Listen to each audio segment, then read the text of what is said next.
Hi there, and welcome to this topic about periodic functions. This is a great topic because it often shows up as a multiple choice question on the CST exam. In this particular case, what we're looking at is a function that repeats itself over time as a pattern. And in those questions that they're asking about, they're often asking about values that extend far beyond what can be seen on the x-axis. In this question, there's two parts. The first is asking us to find values of y that correspond to these values of x.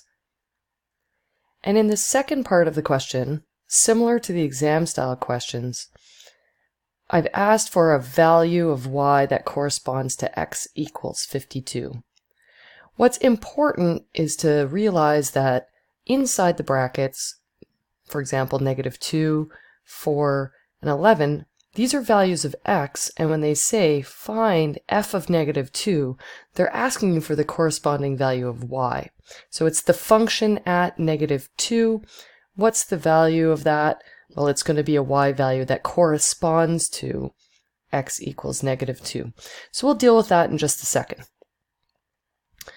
The first instruction here asks to add 2 cycles to this function. So how do we do that? The first thing we need to consider is how long the function is.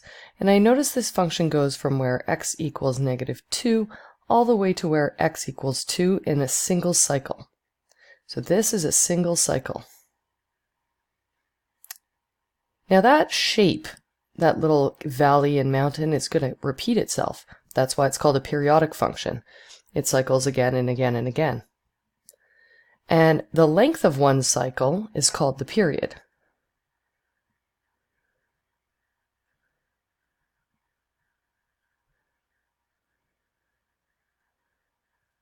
It's called the period. So we notice here that if we're talking about a distance from -2 to +2, the period of this cycle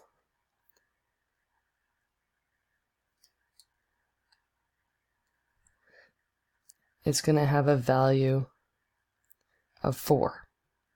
So if we were to repeat the points in drawing this, we're going to want to move all the points over by 4. And you can see that right away here. At -2, we have a y value of 2. And if we move 4 to the right, -2 plus 4 is +2. We can see that it returns there. Now, if we were to do this over here at -1, where x equals -1, -1 plus 4 is +3. And therefore at +3, I'm going to put that value that we see here, which is -2. Here at 0, where x equals 0, we can see that y equals -1, and 0 plus 4 is going to be 4.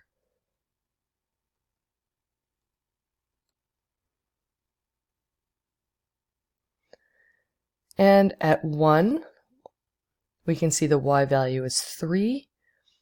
And so 1 plus 4 is 5. So over at x equals 5, we're going to go all the way up to 3. Just going to darken those points up. And then I'm going to return again. 2 plus 4 gives us 6. So we're looking at x equals 6, that y equals 2. So that's our cycle repeating, and I'm just going to give it a quick sketch here. You know, best done with a ruler.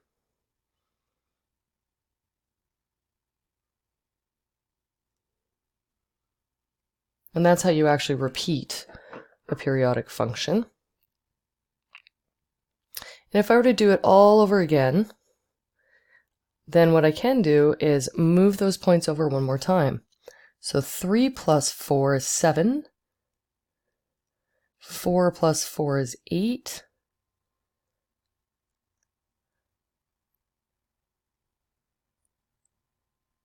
5 plus 4 is 9, and I'm going to put that point up here.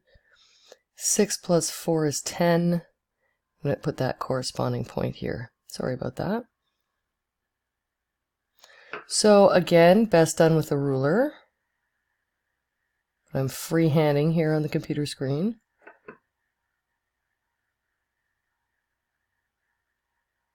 And you can see that this cycle repeats. Okay, so we've added 2 cycles.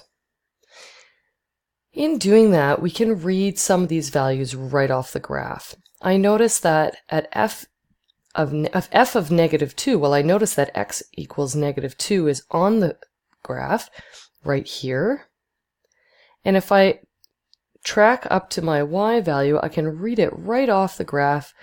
So I can see that f of -2 equals 2.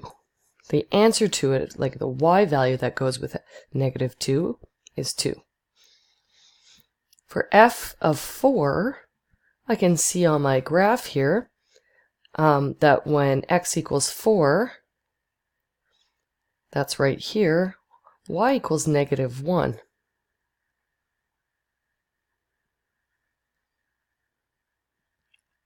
So these are like x and y values, right? It's basically a notational way of doing it. And then f of 11, well, what's interesting about that is that 11 isn't present on the 2 cycles that we just drew. So what do we do to find this out? Well, I want to know what f of 11 is the same as.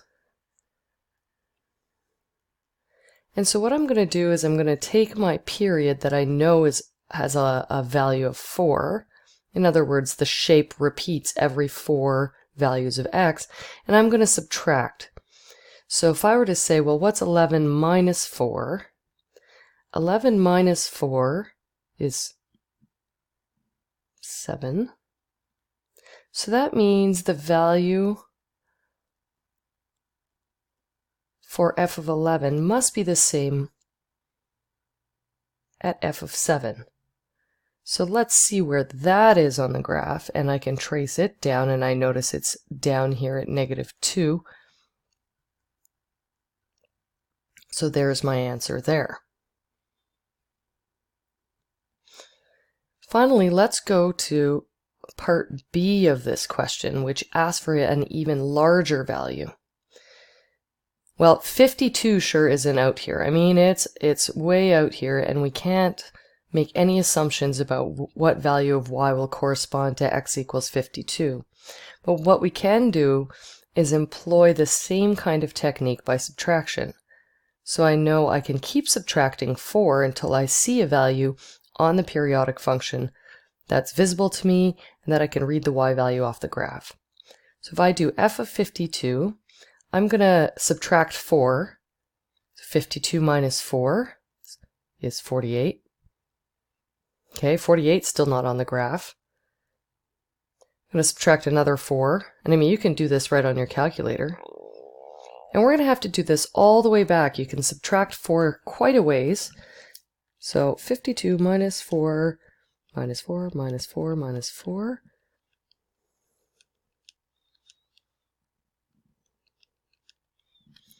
And you'll notice at some point you get to fairly close to where we are.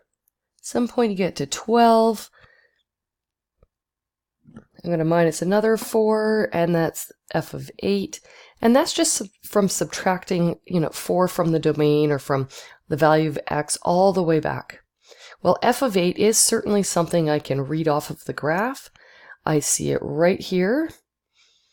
And so if f of 52 is the same as f of 8, that value that we're seeing there is the corresponding y value is -1. And often that's a multiple choice question where they give a very large value of x, and they're asking you to subtract off the period until you can read off the graph and give the corresponding value of y.